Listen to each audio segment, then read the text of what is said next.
Oh buddy, Andy here again. Well, yesterday I had coffee with a good friend of mine, someone I actually met on Twitter, locally as it happens. So there you go, it's one of those things that comes out of these social media meetings, minds.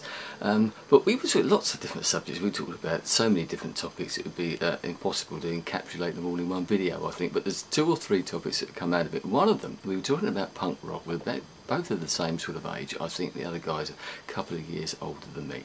But we were reminiscing about that time for many different reasons. But one of the things we were talking about is how, when the punk rock sort of revolution came along in the mid to late 70s, 76, 77, that sort of time, how it changed people, and I'll come to that in another video about how it changed music specifically and how it changed other things that we're still feeling now, but also how it changed people, because obviously some people got caught up in this. It's hard to think back to times like that. I mean, obviously we're talking sort of 40 years ago, or getting on for 40 years ago. So a lot of water, a lot of music, a lot of everything has gone under the bridge since that time. It's hard to think back to those times and what they were actually like.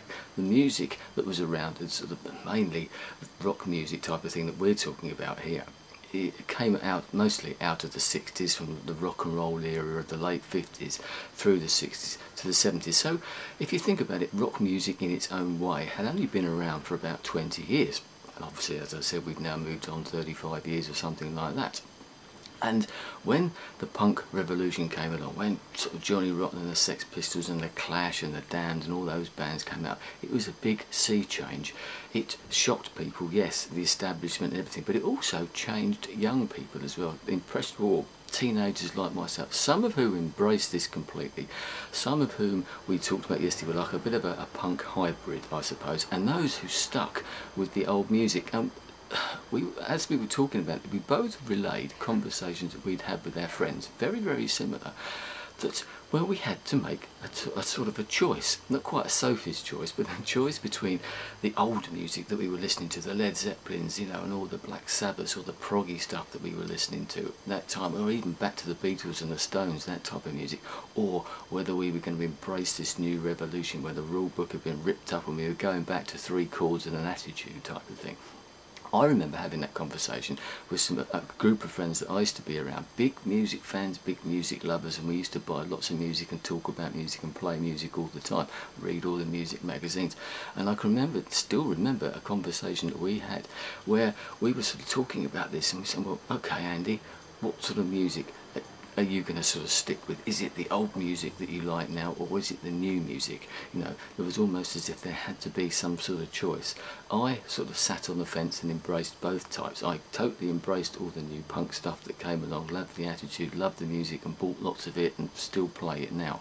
But I still listened to that the older music as well, because it was rebelling against it. Yes, I know.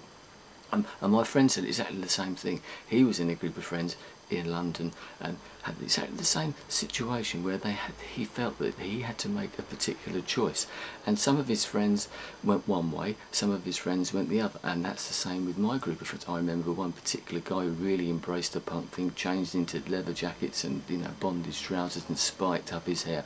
Others stayed with their sort of long hair, that type of thing, and didn't like the new music whatsoever. And as my friend said, he actually lost friendships, groups of gangs, if you want, of people actually broke up about that type of thing. It's hard to imagine that happening now, but there was a real bit of a stigma about punk because it came along at such a time. As I said, it was such a revolutionary thing, and not just the music, as I said, the whole look of it, the attitude of it, you know, the clothes, the hair, the more of sort of aggressive attitude of ripping up the rule book and the anti-establishment, that type of thing, the content of the lyrics, the album covers, everything, even the names of some of the bands, if you want to put it that way.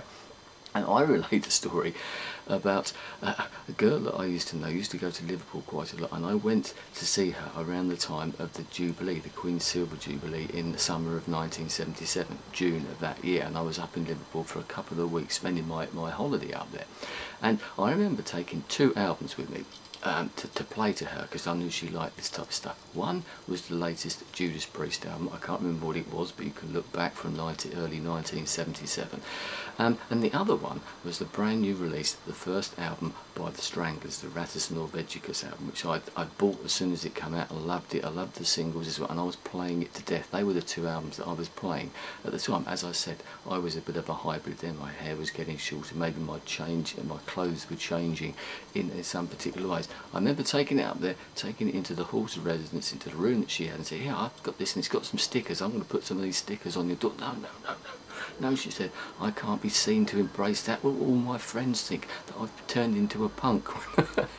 And I found that attitude quite hard to believe. But talking to my friend yesterday, I wasn't alone in that. And I remember another story I related yesterday, walking down the road in my hometown at the time. As I said, I used to wear the old Converse boots, which are still around now. My hair was still sort of this sort of length. It wasn't exactly short. It had been a lot longer.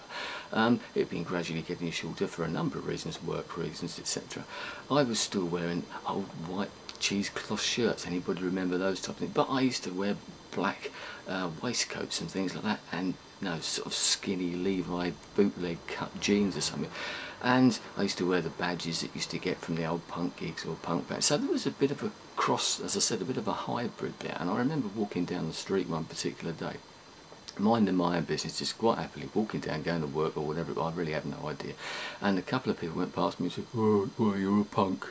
And I thought, what? I didn't think I looked that sort of way, but there was, there was an us and then thing. I'd actually took that as a bit of a, I thought, oh, that made me feel quite good. But it sort of brought it home to me yesterday, talking, you think you're the only one who has these experiences, but no. It was obviously my friend had these somewhere else, and I'm sure lots of other people had that as well. And as I said, it makes you realise how much of a different time it was back then. And I'd love to know whether anybody else has had that either since. Has there been any sort of music revolution that's changed things in the same way? I don't think there is. But were you involved with this as well? Did you have to make a choice, or were you sort of beaten up sometimes? I wasn't, but I know people who were, for wearing certain things or dressing in a certain way. It doesn't tend to happen quite so much nowadays, but it certainly did back then. So, one of those things that come out of this conversation, there will be other videos around the same sort of topics, but I don't want to make this one any longer than it needs to. As I said, if you've got any thoughts, feelings, memories, reminiscences about this particular topic, please let me know. I'd love to know what other people, what they went through at that particular time as well. Maybe which side of the fence they jumped onto, or did they just straddle the fence like I did? Anyway, I'll leave it there. Thanks for your time. I'll speak to you again soon. Goodbye.